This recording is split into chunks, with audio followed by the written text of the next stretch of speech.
Kafeye geldik. Buenos Aires'ten daha fazla yeni yılbaşı süsü var. Taraf kapının etrafı görüyorsunuz, tamamen İnkaların inşa ettiği düzen. Boletos a Machu Picchu yazıyor tabelada. Bize Cusco'yu gezmek, meydanı gezmek haram galiba. Yani bu biraz daha böyle elyaf gibi. Biraz abarttı sanki. Aslında trafiği vermedi. Yani tadı Uludağ gazoza benziyor. Kadınlar, onlar çok hoşumuza gitti. Çok sempatiklerdi. Baby alpaka oyunu alabiliyorsunuz ama biraz pahalı. Nereye gidiyor? Abla gidiyor ama. Merhabalar. Saat 8. Akşam 1 Ocak. Sabahtan beri yolculuk yapıyoruz. Yani çok uzun sürdü. Beklemedim bu kadar uzun sürmesini gerçekten. Pasaport sırası falan bizi çok yordu. Neredeyiz?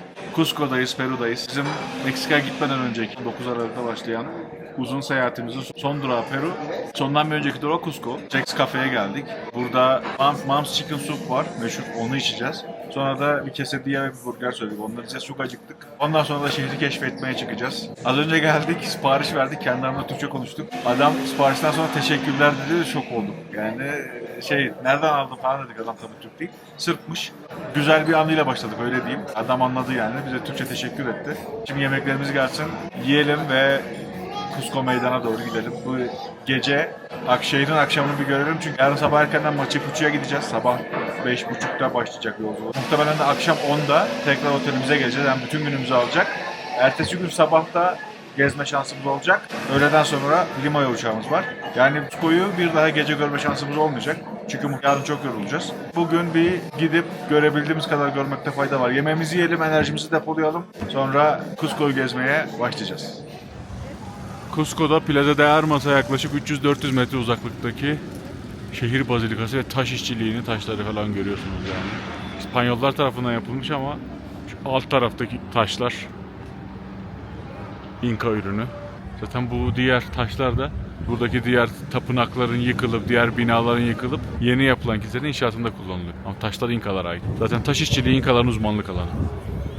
Hadi şimdi Plaza de Armas'a gidelim.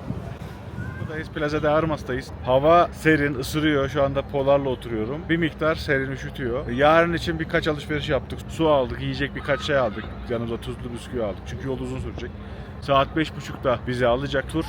Daha sonra Machu Picchu'ya doğru yola çıkacağız ve uzun bir yolculuk olacak. Onu yarın zaten anlatırım daha detaylı olarak. Machu Picchu'ya biliyorsunuz trenle gidiliyor. Buradan servis, tren, daha sonra orada otobüs, sonra Machu Picchu, sonra bunların hepsinin bir daha geri gelişi. Uzun bir gün olacak. O yüzden bugün burada Plaza de Armas'ı görüp geri döneceğiz. Dediğim gibi 2 gün sonra gün ışığında tekrar Cusco'yu gezme şansımız olacak. Bugün şöyle bir bakma fırsatımız oldu. Size de göstereyim. Şöyle kamerayı döndüreyim. Burada Buenos Aires'ten daha fazla yeni yılbaşı süsü var. Yani birinci dikkatimizi çeken şey o oldu gerçekten. Daha fazla önem vermişler ve daha fazla süslemişler. Şöyle Plaza de Armas'ta ufakça bir anlatacak olursam zaten bu bir klasik. İspanyollar Güney Amerika'da fethettikleri bütün şehirlere bir Plaza de Armas, yani ordu meydanı yapıyorlar. Askerlerin toplandığı, askerlerin yaşadığı, çevresinde hanların, merkezlerin olduğu genel bir yapı biçimi Plaza de Armas. Burada çevresinde de 3 tane katedral var. İkisi benim arkamdaydı. Bir tane de şurada şehir katedrali var. Böyle bir yapı, çok büyük Cusco'ya göre ve şurada tepede de görüyor musunuz? Şöyle göstereyim. Çok mu yukarıda kaldı? Nerede kaldı? Şu an ben de göremiyorum. Ha, şurada. Şöyle zoom yapayım. Bir de tabii ki İsa heykeli var şurada. Direğin yanında görünen küçük beyaz şey. Bilgisayarda daha fazla zoom yapılıyorsa yaparım. Bir de kurtarıcı İsa heykeli var. Derken şarjım. Bir önceki gece şarjım bitti. Biz bu sırada Machu Picchu'yu gezdik ve geldik. Şu an oteldeyiz. Otelde kolonyal dönemden kalma yapılar arasında. Çok güzel, çok güzel dizayn edilmiş. Ve odaları çok rahat. Şöyle bir kahvaltı alanı var. Çok beğendik oteli gerçekten. Hem mimari olarak, hem tesis olarak, hem de hizmet olarak kesinlikle yeterliydi bizim için. 2 gece kaldık. Ve şimdi çıkış yapıp nihayet gündüz Cusco'yu keşfetme fırsatımız olacak. Şehrin her bölgesinde böyle İnkalardan kalan taşları görmek mümkün. Bu taşlar İnkalardan kalma ve evin üst yapısı da şöyle karşıdan göstereyim.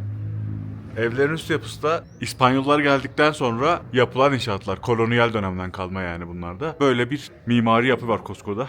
Hibrit ya da melez. Melez bir mimari yapısı var. Alt taraf evin temeli İnkalar tarafından atılmış, sağlam, depreme karşı dayanıklı. Üst taraflar ise kolonyal dönemden kalma. İspanyolların yaptığı, İspanyolların getirdiği mimariyle yapılar. Bu şekilde bazı binaların altına arkeolojik kazı yapıyorlar ve İnkalara ait daha eski yapılar, taşlardan yapılan temeller buluyorlar. Bunlar da Cusco sokaklarında sergileniyor. Şurası çok belirgin bir örnek. Yani alt taraf kapının etrafı görüyorsunuz, tamamen İnkaların inşa ettiği düzen. Üst tarafsa sarı boyalarla kaplanmış kolonyal dönemden kalma yapı. Yani Cusco şu anda tam anlamıyla bu şekilde yapılardan oluşuyor. Şu kusursuzluğa bakar mısınız? Hala yıllar önce yapılan taşlar hala duruyor. Ve bunların arasında herhangi bir yapı malzemesi, dolgu malzemesi yok. Daha büyükleri var. Şimdi onları görmeye gidelim.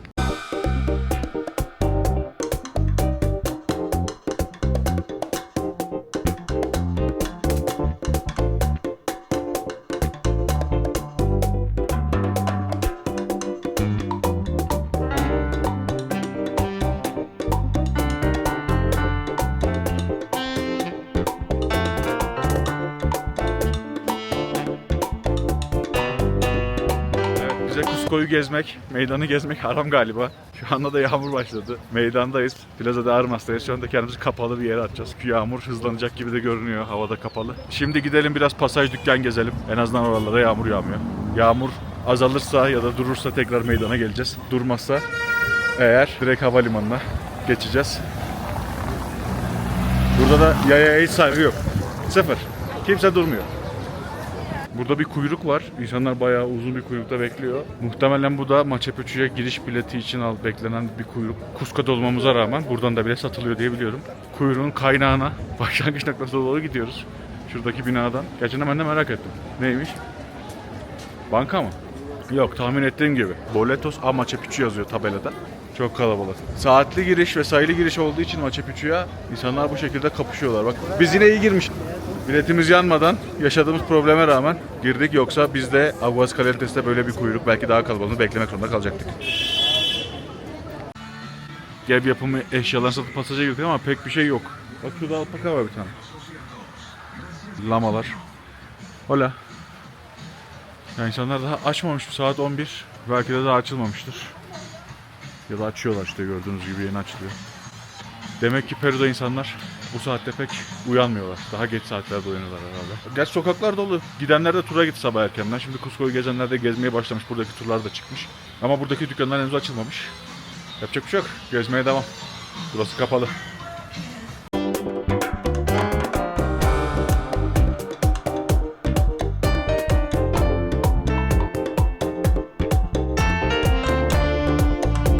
Kendimize bir hediyelik alacağız da bir alpaka alacağız küçük. Bu normal alpakadan.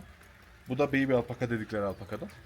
Gerçekten görünüşte pek bir farkları yok ama dokununca yani bu biraz daha böyle elyaf gibi. Bu kadar fark edeceğiniz insan, sonuçta ikisi de alpaka yününden ama bu baby dedikleri şey de bebek alpaka değil. Baby dedikleri şey, alpakayı alıyorlar, büyütüyorlar ve hiç kırpma yapmıyorlar.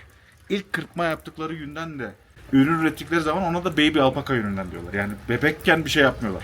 Alpakanın büyümesini bekliyorlar ve kırptıkları ilk güne baby alpaka yünü diyorlar ve ondan sonra onu işliyorlar.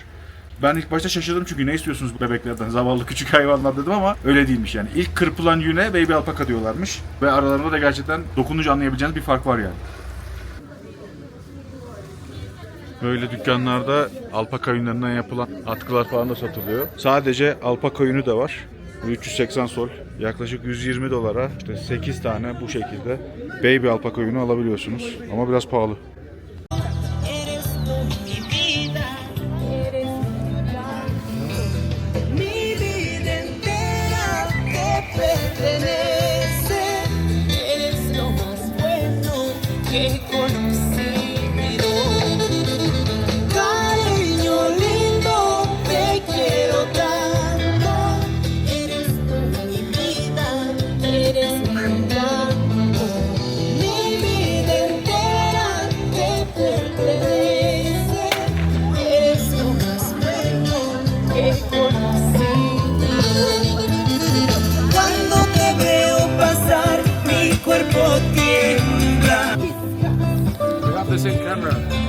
Oh, really? Yeah. Yes.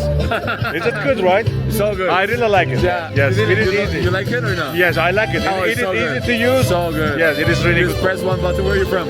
Turkey. Turkey. Yes. I'm from Peru. Oh, I'm okay. here with my girlfriend. All right. My wife somewhere here, but I don't know where she is. Have a nice visit. Yes, you too. Bye bye. Aynı kameraya sahip birisi daha geldi. Bir ufak bir selamlaştık. Peru'lularmış onlar. Kısaca bir şey istedik. Bu İlanı aşk mı, artık doğum günü kutlaması mı, evlilik teklifi mi ne olduğunu tam anlamadığım seremoni de burada devam ediyor. İsa'yı bulutlar kaplamış arkadaşlar. Görünüyor oradan. Gitmeyeceğiz. Cusco'nun Plaza de Armas'ına bakan bir İsa, kurtarıcı İsa heykeli var. Gece de göstermiştim. Işıklandırılmıştı. İnsanlar var, görüyorum. Ziyaret eden insanlar var. Biz şu anda meydanda Plaza de Armas'ta bir güneşli, bir yağmurlu olan günün tadını çıkarıyoruz. İşte şöyle insanlar bir yağmurluklarını giyiyorlar, bir çıkarıyorlar. Böyle bir gün. Gökkuşağı bekliyoruz. Burada çok büyük gökkuşakları oluyor bu yüzden. Çünkü bir yağmur yağıyor, bir güneş açıyor. Ama henüz bir gökkuşağı göremedik. Şimdi gidip bir yerde bir kahve içeceğiz, meydanın tadını çıkaracağız. Peru kahvesinde tadına bakalım. Kolamızı açtık, içiyoruz. İlk izlenimin? Yani tadı Uludağ gazoza benziyor. Ver ben de bir bakayım. Ben de açmadım.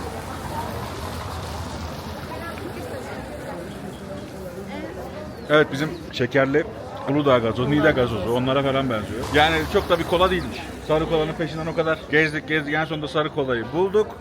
Ama o da gazoz çıktı. Maalesef. Gazoz oldu. Sarı kola gazoz oldu arkadaşlar. Demet'e büyük sürpriz. Bardağın tutma yeri yok. Şok.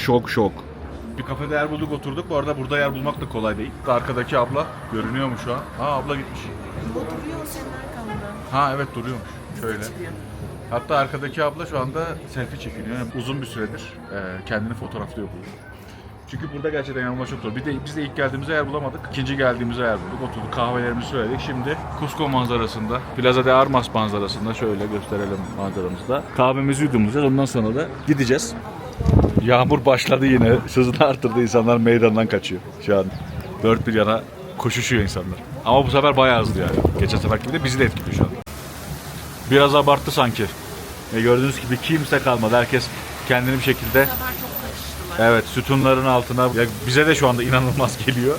Şansımıza bizim de uçak ertelendi yaklaşık 2 saat falan. Birleştiler bir sonraki uçaklar. Yoksa bu yağmurda koşa koşa otele gidecektik eşyalar ama. Şimdi bu şekilde oturmuş manzara izliyoruz. Akşam Cusco'dan Lima'ya uçacağız. 2 günde Lima'da kalacağız. Ondan sonra artık bu seyahatimizde bu San Luis Potosi'ye geri döneceğiz.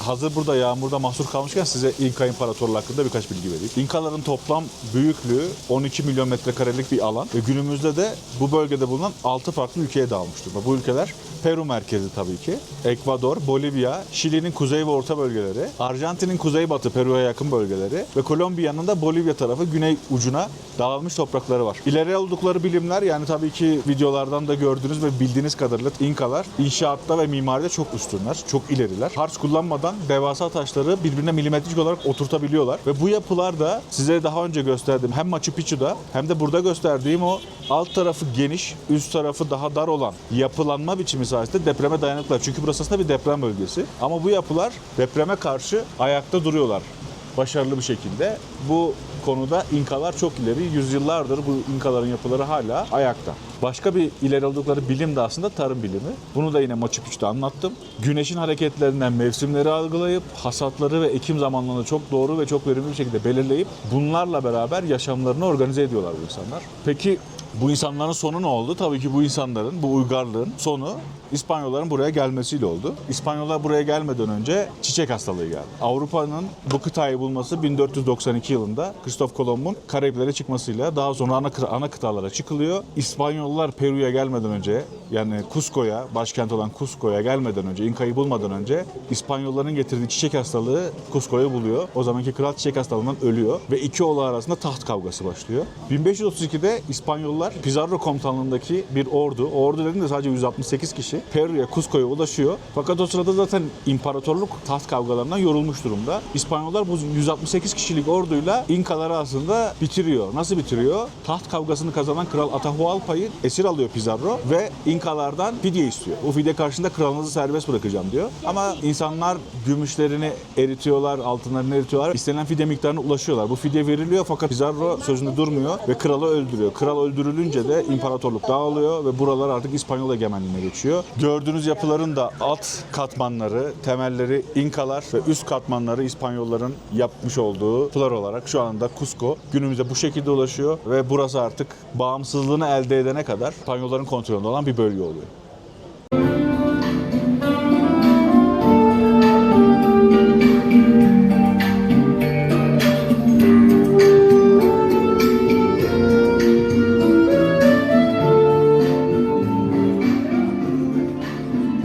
Domingo Kilisesi'nin önündeyiz. Eski adıyla Coricancha.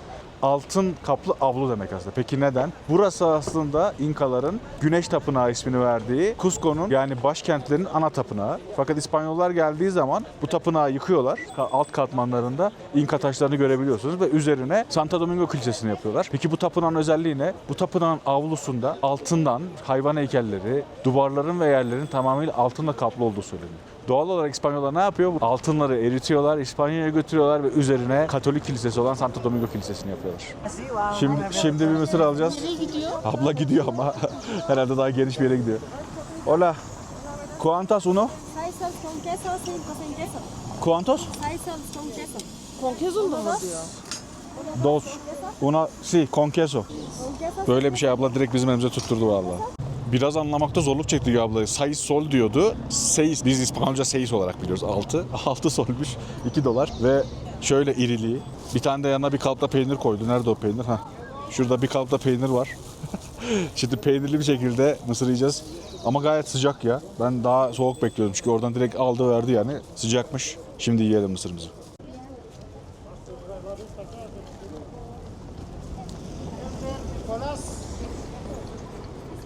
Çok lezzetli ama tuzsuz. Peynir de tuzsuz, hiç tuz yok. Ama çok lezzetliymiş. Tatlı da değil. İri taneli, yumuşacık, güzel pişmiş. Süper. Bir güneş açıp bir yağmur yağan Cusco'da artık bizim seyahatimizin sonuna geldik.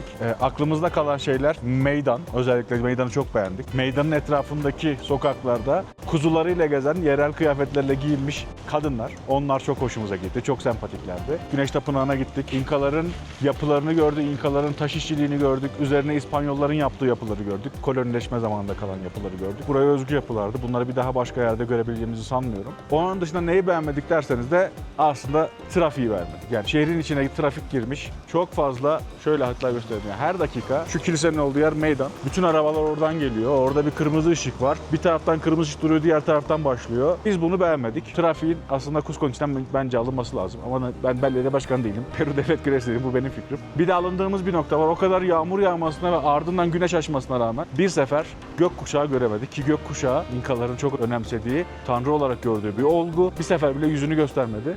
Buna da alındık açıkçası. Artık yolumuz Lima'da. Bu seyahatin son durağı Kaptan Mağara Adamı formunda. Lima'da görüşmek üzere. Kendinize iyi bakın.